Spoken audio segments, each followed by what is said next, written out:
Hey guys, and welcome back to another YouTube video, and in this video I'll be starting my coverage of the AFLW fantasy season with my first team reveal. I'm not doing team reviews for the women's just because I don't have enough knowledge, and I don't think that's fair to try and do that with such limited time. And I think there's already some amazing people that have started that, and I think that's where I'm building my knowledge from. So I will be this team update or team reveal will be outdated probably by later today anyway, as I gather more and more knowledge. And I think things change. Landscape is always changing. I think we have a Fremantle versus West Coast Eagles scratch match sometime either today or tomorrow, I think on Thursday as of time of recording. So yeah, you'll see probably changes there as we get to know different positions, etc., especially for West Coast with them having a new coach in, I think it's Daisy Pearce, as well as a lot of changes are there. I just want to see they're two young stars, where they sort of line up, how they get involved. Are they going to be a more transition-based team, or are they going to be very, very chip mark worthy, or just have it stuck in their backline a lot for Thomas's sake? But anyway, before we jump into this video, remember to like and subscribe, turn the notification bell on so you know when I upload, and let's get into this video. So, as you can see here, trying to hide as much as I can. The next update, I will have the league set up. I will probably put a tweet out about it for the AFLW fantasy season, trying to get ahead of some other people that are probably doing their videos on the weekend, I would suspect. The life of the uni student, I can get ahead of the 9 to 5 workers. But I'll have that all set up. I'll have probably also a tipping comp as well. We'll just go with the AFLW tipping comp up here, as you can see. We'll get that started. But anyway, the first new rule this year that I think makes it, I feel like I'm in my own domain a little bit with the rule. If I just put this up a bit there, that should help me just a little bit, just so that my head isn't hitting the logo, the channel logo a little bit more. That should help a little bit. But yes, the change this year is with regards to rounds 4 to 7 and then being double game weeks. I should probably do this and just do this and just do double game week, that, and then merge those ones there. Where is it? Merge this and then center that as well. I want that centered. So you have double game weeks, and this is the basic thing I've come up with, and much similar to, if I actually just quickly go to this camera again, I can grab it up, BBL Supercoach, BBL Supercoach this, BBL Supercoach that. Is that, yes, okay, it's on the same sliding rotation. Let's go back. And you can see here how I planned for the BBL Supercoach. You'll see here that green was the triple games, the gold was the doubles, and the red was the no game weeks. And you can see how I almost mapped out the exact players that I was going to use. And, well, you can see here, here was the schedule that I came up with, that was given to us, obviously, and how I sort of mapped it out, etc., and how different things made it out.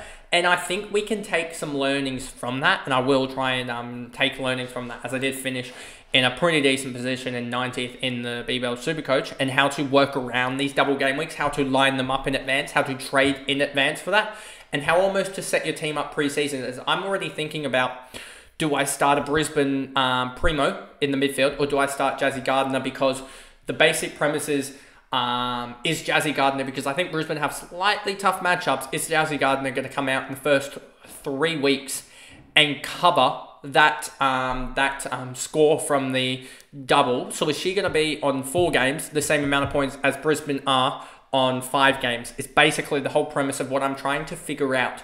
And I think that might be the case. So I think that she might be one that I go with, and then you trade into maybe a Brisbane girl. But as you see here, what I'm trying to say, I should probably have it on this screen, is you got Brisbane, Collingwood's, West Coast and Western Bulldogs in the first game, double game week. And basically you want either an Ella Roberts or a Ali Anderson, or I don't think, maybe a Swanson. I don't know if Collingwood has necessarily a big hitter. Maybe a Frederick, but still that feels like you're burning points to the midfielders. So you want a big midfielder on this week in this one. And oh, that's not how you spell Brisbane. That would be nice if I actually spelled it right. As you can tell, it was 5 minutes worth of prep. But as you see here with this, I'm trying to hit a big midfielder each and every week, and you'll see that in my top side. But I've sort of highlighted, do I want a Brisbane player here? But then that's not going to allow me to get, then I'm going to have to either start a North Melbourne player or start a Sydney player, because this week you got, but this week you don't have GWS, whereas GWS are in this week where I've got Marinoff as well, and I want Goldsworthy in this one as well. So it's like, how do I hit round 6 appropriately in that? And you've also got, I'm probably going to either start Edmund or Moffat. I don't know which one yet is necessary. I'm leaning towards one, but you'll see that. But yeah, you can sort of see how my brain is working with regards to how do I plan to have a big hitter, because I was trying to work it out in my head. And then maybe I was using overestimations of points totals. But I was thinking, if someone doesn't, and this is, if someone doesn't have the right captaincy on, you can burn, I believe in truth, 50 points per week, at least. And if you don't have that one player, that is really that one top liner. Like if you are dumb to start, not to start, I think, Marinoff, even though she's round 7, just because I don't think you'll get up to her. And I think it's also just nice to have her safety netted in there. But I think you can burn somewhere close to 50 to 70 points per week just by having the wrong captain in these doubles. And in those doubles at least, because you could be burning 25, 30 points per game, double that to 50 to 60 points. That's where you get 200 to 250 points over the course of 4 rounds by not having that elite scorer like a Gardner, Marinoff, Garner, even to a certain extent. I mean, it's not going to matter too much with Goldsworthy, but this round here is going to really, I think, be a difference maker, because I think a lot of people won't have. They may have Ali Anderson, but it might be an Ali Anderson versus an Ella Roberts battle off in that. And then the secondary so you might want to have both of those girls in, but then how do you get someone in for this week? Because if you're going to have Marinoff here safeguarded, and most likely most people are going to have a Goldsworthy, how are you going to get someone in for round 6 if you've got a North Melbourne primo mid in here? So you're almost shuffling. Do you start to shuffle primos in these weeks to really gain those double points, or do you aim for upgrades in these weeks? Which is a really weird conundrum to have, because we don't have enough sort of time in this. As you can see, only 10 rounds, and there's probably 7 or 8 upgrades you got to do. Probably less actually. I'll look at that, but it's a really weird, almost theoretical debate to have that I think is very, very interesting. But anyway, on to the side. So this side, I've gone through and done a little bit of research, but I haven't done exactly all the research that I wanted to do, but I wanted to get this one out there. Just an initial team, because as you know, with my AFL fantasy team in general, the men's, they do definitely update itself daily for almost 3 months. So you will get different updates. You'll get updates based on knowing the team more, I think will be the first update. And then the second update will be taking more into depth about what my 5-minute conversation back in the intro was about with regards to team structure and stuff like that. Because I think you can really capitalize on when you score your points.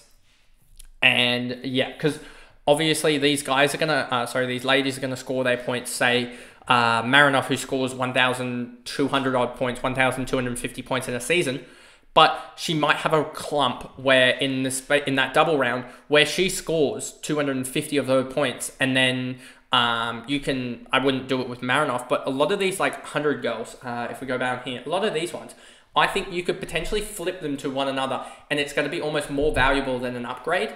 So that's what I'm sort of considering and going through with this. And that's really, I think, going to be one of the big factors is, do you sideways primos given the double game week, or do you consistently upgrade? I think will be the biggest question of this season, as I think that happened quite a lot in the men's Supercoach for BBL, is you'd sideways a major primo, but then you'd also try and gain enough or have enough cash in the tank to make an upgrade. And I think that could be possible with the 3 trade rule. So that'll be the interesting one. But Thomas, my D1, sorry, at the moment, 941k, I think the most expensive defender. Yeah, most expensive defender. And I really want to see how they line up the West Coast, because if they are chipping it around the back, I think she still has some money to get after her 36 in round 1, because she was stuck on the bench. You can see there about 15% time on ground less, and I think she built up really in the end part of the season to not have to go off. So it'll be interesting to see how she goes. She really struggled didn't take any marks on a very windy day against Fremantle. So I definitely think she's got maybe 5 points of upside there as a defender. So it will be interesting to see how she ends out. But I'm generally think that she's one that I'm pretty confident will be top 5. But I'm also pretty confident can, at least in the double game week, especially because they have that double early. I think she'll be, if we think about it in total points across the first 4 or 5 rounds, I think she'll be streets ahead of the next one. Because if we look at the defenders, the top defenders, you got Carney, and we go back to here. Carney's double is in round 5. So if we look at the first 4 rounds in general, actually, and I know this is a little bit cheap because she will have the double, but it is the whole point of this. The double will mean that she is most likely, I'm going to put a 90% on that she will be the top scoring defender in the first 4 rounds. There's only, I think, Georgie Stathis that might challenge her. But you basically have those 2 who I think are going to be really high scorers early. And if they're holding their weight, then you may be able to trade them to another double game weaker in that. Maybe you trade a Georgie Stathis or a Thomas, whichever one isn't performing, maybe to a Carney for a 1 weaker if you can make some cash out of it or something like that. That may be an even decision there, because maybe Carney does in the double game week score 140, whereas Thomas scores 80, and you gain 60 points in that trade. And maybe during the rest of the season, because think about that logically, right? Carney scoring, averaging, 75 or something, 70, and Thomas is scoring 75. Carney scores 140, Thomas scores 75 that week. Thomas has to gain another 65 points back in effectively 1, 2, 3, 4, 5. So it's almost mathematically better to get the points that week as well, because in the long run you'll be getting, maybe it's a little bit too sideways, that type of trade, but you're basically betting on Thomas scoring 10 less or not scoring 10 more points per game than Carney for the remainder of the season. You could do something like that. That's something that's gone up in my head. Ruby Schleicher, I probably butchered that, is an interesting one. I think she's highly owned, and I would like to see her in preseason games and everything. But yeah, if we go to this and we go to player summaries, I am using incognito mode because I do have I have paid for behind this, so I don't want to show off the stuff that is effectively behind a paywall, because I don't think that would be. I think that would be a little bit disingenuous to Morts. For that, but you can see with Ruby here, if we go here to, she's got a 70 season and a 66 season, so I wonder if it was just maybe not getting continuity in her game and not playing enough footy that she didn't get that or whatnot, but I can't remember exactly what her CBAs were, and I don't want to exactly show that, but I genuinely think that she's an interesting one to watch, because in her season last time she was playing sort of a similar role and was I think scoring a lot better, so we'll see how that goes in the end. But I think it'll be very, very interesting, I should say, that I think she's one that could really, really gain a lot of value. If we go back here to her price, I believe she's priced at around about the 55 marker. 793 divided by the magic number of 12.95 gets us a 61.2 that she's priced at, which is around about, I'm guessing, 66. I think they might take a 4 game to then take the full average.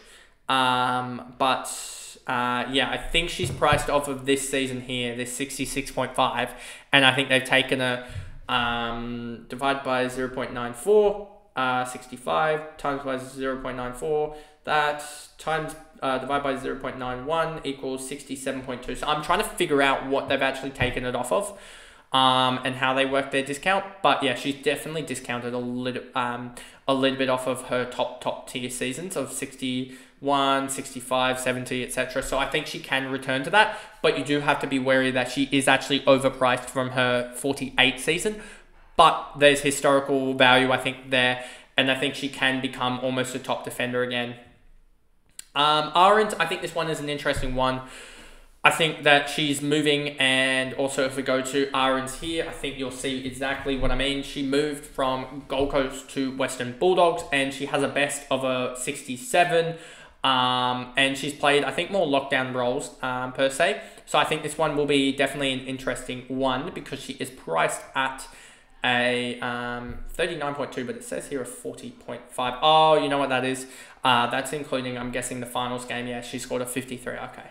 So regular season, she scored a 39.2. And I just generally think that she'll be better off suited when they play when she plays with the ball down back, because Gold Coast weren't that bad of a team last year and Western Bulldogs were absolutely horrific. So I expect her to get more ball, and you can see sort of in season 5, when Gold Coast, I don't think were that good per se. Let me just double check that on the AFL app to check where did Gold Coast finish in season 5. Because if they finished anywhere near the bottom, then you can almost use that as a reference point, I would say. 2023, we are looking at probably that one. And they finished bottom, I believe, in this year in season 5. Yeah, they finished bottom in season 5 with no wins and a 36%. And I can tell you that in 2023, Western Bulldogs finished on 4 points with a percentage of 53. So I'm not saying that they're going to be exactly equal, but I think that that is a good standpoint to say that in that season 5 season is when she was best suited to the role that she'll probably play. I think she may move it onto kickouts, which will be an interesting see if that actually occurs. But I think that there is definitely value. 39, I think there's 20, 30 points of potential value there. And that'll put her up near enough of the top of the range girls. If she gets to that 65 to 70 range, as you see here, 65 to 70 puts her around that 830 to sort of 890K. And that'll be a huge value option. And then you've just got the rookie Butterfent, I think that's how you pronounce it, probably butcher that. And yeah, I just think that she is the one that I'll go with at the moment, but these two will be probably need to be changed out when we get the actual teams on the Thursday or whatever that the teams first come out. Go to the midfield. These ones are pretty straightforward. These two, just the best two in the game at the moment, as you can see here. Best two midfielders by a country mile. Riddell was someone that I did consider, but she just doesn't have that top of the line consistency that the likes of Jazzy Gardner has. Jazzy's got 1, 2, 3, 4, 5 games above 130, and Riddell has only got 2 games, 3 hitting 130. So I just think that Jazzy's got a much more higher ceiling, and I think her floor is also a little bit higher, given that she had a 92 and an 86, whereas Riddell had a 79 and then a 94. So I think that floor and ceiling is just shifted a little bit higher for Garner. Goldsworthy is one that I think can really improve. She had a horrific 26 against the Swans when she was played, I think, as more of a forward. Then has moved on ball more of in the last couple of weeks, and you can really see that average jump out of the page. She averaged 120, and I wouldn't be surprised in the last 3. And 120.3 is that, 120.7, so that is 362 points. Then add 100 in there, 462, add 90, and then that's 552. That's an average of 110 in the last 5 weeks of the year. If we look at that, that's a plus 20 average. She could be top of the line. Like, she could be up here with where Bowers sat last year, Monconti, etc. Even Rowbottom. She could be in that range there. So that's why I like that pick there. Then you have Ella Roberts, who is one that I think some people would maybe be surprised about. But if you actually look at the CBAs on the AFL app, I'll give you that. You can, I believe, look at this for the females. Let me just double check that you can actually do that. Just that I don't give away something that maybe you cannot do, but let me just double check that for 2023. And then it would be round 8 here. Let me just double check. round 8, and then we go down to where is West Coast Eagles. Then we go to here, go down to Ella Roberts here, and then we just check, do they show... yes, they do show CBAs, at least I'm led to believe. Let me just check that they do, because I want to check Swanson in case... maybe they don't. Maybe they don't. So that would be quite annoying if they don't show the CBAs for that. I'll check a Ruckman, because a Ruckman surely would have it. Doesn't look like they have CBAs or Ruck contests on the AFL app, so can't probably show you much. But yeah, I would say just with Ella Roberts, the stats, the underlying stats when she plays on ball rather than up forward are a lot better. So I think that she should be given the on ball role, and I think that will be a lot better for her. Barwick and then Kavanagh, these are just two that I think have a good chance of playing, but I'm not 100% sure. Then we go to the Ruckman Edmonds. I really like this, and basically the underlying numbers are that when she solo rucks, she does pretty well. I'm pretty sure she solo rucked these like last 5 games here, and I'm pretty sure they even, if we look at rucks for Western Bulldogs, you can kind of see they don't really have a ruck, and Borg was the one that actually duelled with her in round when Edmonds didn't, and yeah, so I don't know if they'll dual ruck with her or not. I don't think they will, and I think that she's probably got the one that has the most growth potential.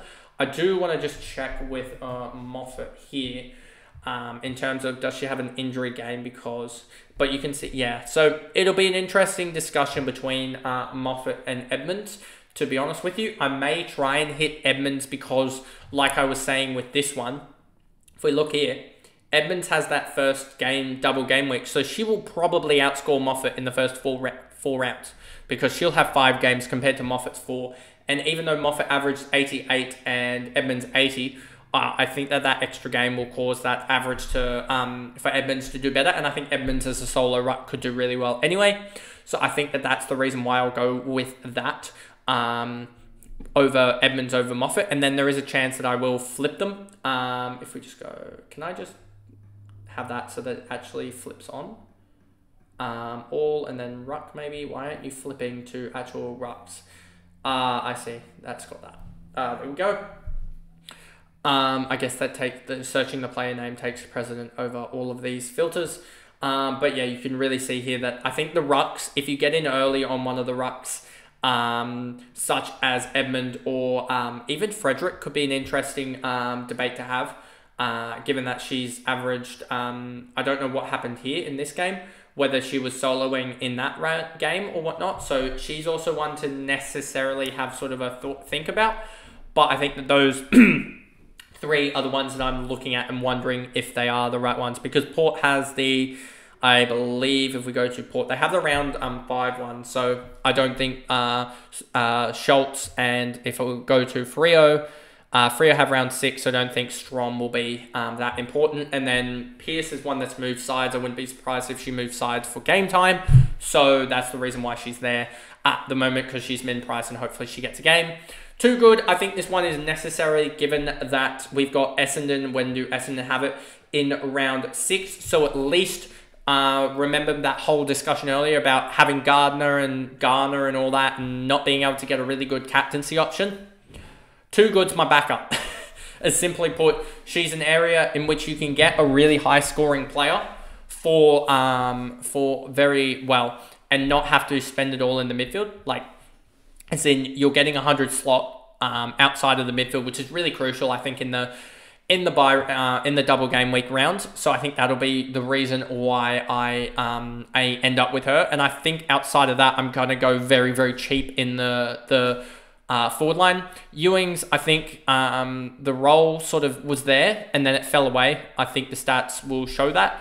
But yeah, I think that she's a lot better when she plays in the midfield. If we go to Ewings, you'll actually see that her season before last, and I'm wondering if we just go to this, oopsie, Erin Phillips, I'm wondering this, because Erin Phillips, I wonder, and I'll have to get back to you on this, whether Erin Phillips was stopping Ewing's progress. And you can see here she sort of played forward, mid, forward, etc., etc. Whereas Ewing's, if you actually look at the underlying, what is it? Oh, sorry, it's that way. Why aren't you flipping? There we go. Hannah Ewing's here. If we look at this, you'll see 61 and 45, but you'll see more of a forward flip. If we go from these games onwards, you'll see more of a forward flip. That was kind of a shocking game in midfield, but you'll see that she definitely played more forward, and I think that might have stopped her.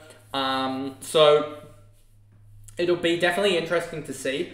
But I think she's shown flashes of being good enough. I just think she needs that rollback. As you can see, she was spotted more in the forward pocket than actually in the midfield in the last season. And if I just go back to Phillips here, I just want to go back. Did Phillips change clubs?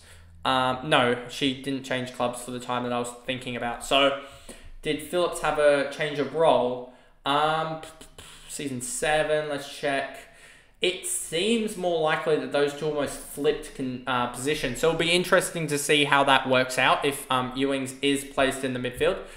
I just need to be careful because I did this exactly last year with Cynthia Hamilton, thinking she would get a midfield role. Didn't work out. So that's one that you just need to watch and be careful. Like we said with the men's, it's more about trying to find that forward or that midfielder that's classified as a forward effectively. Gavales, I think, is something similar.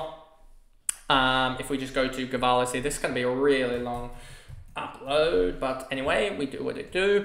If we go to Gavales here, you'll see she's had 58, 62 season before. If we just look at the heat map, you can sort of see very much forward in the last couple of years, but maybe with Western Bulldogs having a clean out, if we look back at her years here, she was more so based on the interchange, well, lined up on the interchange / wing rather than half forward, full forward. So I think she's got definitely a chance to score very highly in the next year.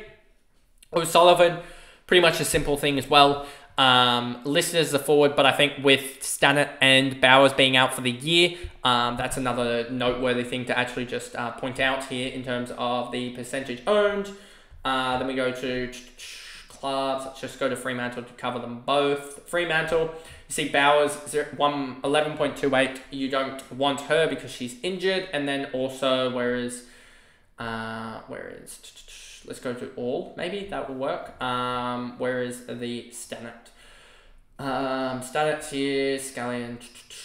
Everyone's actually done pretty well on Stannett being out injured. Stannett, 0.61% own her. I would be getting off her because she is out for the season with an ACL, if I remember correctly.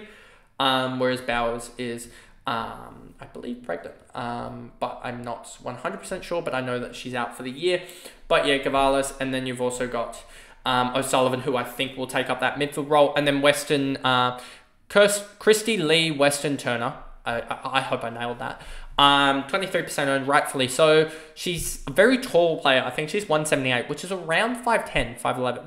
I'm pretty sure 5'10". And I think she's can play key forward, but I also think she can play spots in the midfield. So I wonder how that's going to roll with that. I think very similar to, I think, Montana Ham a couple years ago. If we go to Ham, actually. Montana Ham, here we go. Let's look at Montana Ham in her rookie year. She went 62. Don't remember how much she played in the midfield. Looks to be quite a lot she played in the midfield and then played more forward last year. But I think she's also one that could find a way back into my side if I didn't go for full primos because of the double game week. If there wasn't double game weeks, I think I would have had Montana Ham in here and not done something like this. But I think Weston Turner could take a similar role to Montana Ham in her rookie year. And then, yeah, I probably should spend more money on the bench. But then again, also, I want to keep money because, as we know, with if we just go to here, all, and then go to, I think it was it? Yes, I think it was Anthony last year. Anthony scored a 99 and then went up 214k from 300k. So it's all out just getting the right rookies, because if you do, you could have massive cash generation. So I want to also keep some remaining salary in there just so that I can change out some rookies, etc. week 1 to get those really high scoring rookies that have really jumped out of the gun, because you can make... Let's just look at this. Say these rookies all combine... I've got 1, 2, 3, 4, 5, 6, 7, 8, I think, rookies or basement players that or within basement range. 8 players, I could easily gain or 800 to 1 million just off those players alone if they do score really well. So it's just about trying to find that balance because that's almost paying for a premium upgrade just like that in 1 week. Getting a primo upgrade worthy of in the midfield, let alone out somewhere here. And yeah, so you can really charge up the charge it up very quickly by doing that. But yeah, that pretty much comes to the end of the video. There is definitely going to be updates just with regard to this, but also finding out more about the underpriced players. As a lot of players are underpriced, but for me especially, it's quite hard to sort of tell given that yeah, I don't know them as much, so just gonna sort of try and get my knowledge up about that. But anyway, that is the video, and if you did enjoy it, remember to like and subscribe, and I'll see you guys tomorrow for my team previews for the round 22 of the Fantasy and Supercoach season. So I'll see you guys in those videos. Bye, guys.